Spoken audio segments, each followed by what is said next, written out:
Samahan nyo nga pala ako sa araw na puro plano na lang kami. Hi everyone! Welcome sa ating page na Samaya. For today's video, samahan nyo nga pala ako sa mga araw na ito, mga araw. Ngayong araw nga nagplano kami mag-jogging pero hindi natuloy. Mag-charge ako guys kasi maggala kami ngayon. Let's go!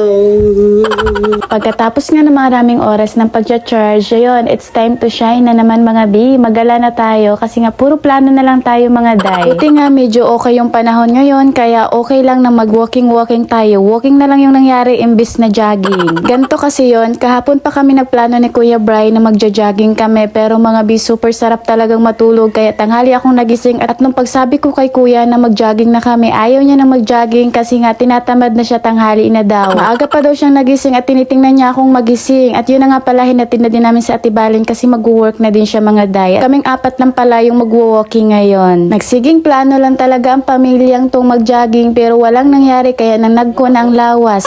Buti na lang talaga ay may natuloy na isang bagay yung pag-walking at least nabawasan kunti yung aming mga tinatagong toxic sa katawan. Sino ka dyan? Mga ganun. Excited nga pala dyan yung pamangkin ko. Halos ginagawa niya ng ano yung papa niya kasi pilit niya talagang pinapabilis yung lakad kasi excited nga siya mag-walking kami mga day. Bago natin ipagpatuloy ang kwentuhan na to, gusto ko munang mag-thank you sa mga bagong followers natin, sa mga kakilala kong nag-follow sa akin at sa mga hindi ko kakilalang nag-follow sa akin. Maraming salamat po sa inyo guys, lalo na sa mga taong silent viewers dyan at mga nagla-like ng aking mga video. Thank you so much po. Sana mas makilala nyo pa ako sa mga vlogs na gagawin ko dito and sana mas abangan nyo pa yung aking mga mini vlog sa sunod. Pagpasensyahan nyo na nga pala ang aking pagbo-voice over mga B. Super sakit talaga ng lalamunan ko kasi umasir na naman yung tonsillitis ko. Nakakawalang gana magsalita kaso nga lang kailangan natin tong i-voice over kasi baka matambakan ako. Mas mahirap na siyang i-edit kapag nagtambak na mga B kasi lalo na hindi mo na alam yung mga nangyayari sa mga video na yon. Kaya sari-sari na lang yung pagsasabihin mo talaga sa voice over. Sobrang hirap talaga kapag nagbo-voice over ka mga B kasi isipin mo yung mga sasabihin mo lalo na kung hindi mo alam yung buong kwento ng video na yun. Parating na nga pala kami dito kung saan doon kami nag-walking at nagja-jogging mga day. Kasama ko ang aking mga kuya kaya I feel safe talaga. Hala.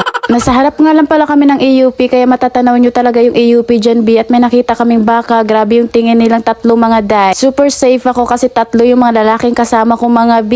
Ayan, tinitingnan talaga nila yung baka at pinaghay ko nga mga person dyan. Kaya tinitingnan nila yung baka dyan kasi nga na-miss na nilang magtugway ng baka sa Quezon pati magpatuna o Kabaw, diba? Ganyan nila kamiss kaya gusto na nilang umuwi ng Quezon mga day. Sobrang tapat lang namin sa AUP at gusto nga sana namin pumasok sa loob kaso may convocation ang AUP ngayon. Sobrang nakaka-relax at nakakatanggal man stress ang tanawin dito mga day at mas nakaka-relax talaga sa loob ng AUP. Pauwi na nga pala mga person dyan at yung pamangkin ko napagod kakatakbo. Yan na yung sinasabi ng lahat na kapag napagod si Kyle, nako, magpapakarga lang talaga. Ito na yun mga day yung result. Nagtatakbo siya, nagpakarga na nga talaga mga day. Okay lang yan, pinagpawisan naman ang lahat kaya nalabas ang kunting toxic ng ating mga katawan mga day kaya nanagko ang ating mga lawas. Sino ka dyan? Mga ganun. Wala pa nga akong ligo dyan. Alangan naman maligo ako mga B. Mag-walking at magpapawis. Alangan naman magliligo ka muna. Di mabaho ka bago umuwi ng bahay at hindi ka na makakaligo pa ulit. Hala, sino ka dyan? Nagyaw-yaw na.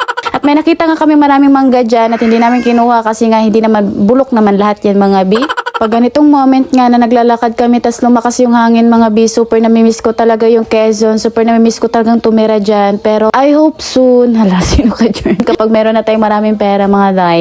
Sa ngayon, i-enjoy muna natin ang bawat proseso ng ating buhay at mag-enjoy tayo habang nandito nahihirapan tayo sa buhay. Hala, sino ka dyan? At ayun na nga mga B, pagkatapos nga magpahinga, tumawag agad to si Mama. Nagtanong sa amin kung nasaan kami. At nasaan daw si Kuya Bry, kung may work ba daw si Kuya Bry. Tumatawag agad dito si Mama mga B at nagtatanong ng ganyan. Ayun, yung mga kuya ko nag-EML pagkatapos nilang mag-walking. Ganun naman talaga yung buhay ba. Habang nag-EML sila dyan, nagpapahinga naman ako dito at inaasar ko yung pamangkin ko. At pagkatapos nga kumain ako mga B. Pagkatapos kong kumain, nakita ko yung lababo purting damu adayang hugason mga dayo. Oy, tapos ang kalat pa ng aming lamesa, tapos ang aming bahay, kailangan talalinisan niya. Sino ka dyan? Mga ganun. Akala ko lang talaga titigan lang yan mga day. Pero kailangan pala nilinisan kay babae tayo, kay bagra man kayo pag di tayo maglimpyo ba.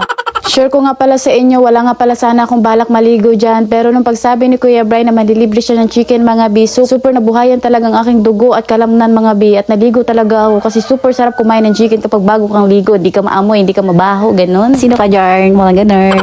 Kapag may mga ganyang libre ni Kuya Bray mga day, hindi talaga mawawala yung setup. Aasarin muna namin yung pamangkin ko mga papaiyakin muna bago bigyan ng pagkain. Kasi ganyan tayo kasalbahe. Oy. Pero pagkatapos ng asaran mga day, it's time to eat na. Kaya yung pamangkin ko, super saya niya na nga. At ayun, kakain na tayo mga bi. Kain po tayo. Ano pong mga ulam nyo dyan? Mag-comment naman kayo sa baba at mag-like na din kayo para maganahan tayo magawa ng video ba. Hanggang dito na ang video na to. Hanggang sa susunod na video natin mga day. Huwag nyong kalimutan mag-follow, mag-like, mag-share, lalo tigit mga bi. Comment na din kayo sa baba, no? Para naman ganahan tayo mag-video dito. Kaya kapoy ba yan mag-vlog mga day kapag walang nag-follow, walang nag-views. Hanggang dito na lang video na to. Thank you so much nga para sa kuya namin na naglibre sa amin ng ulam ngayon. Magtulog na kami ni Kyle. Bye-bye. Thank you for watching everyone.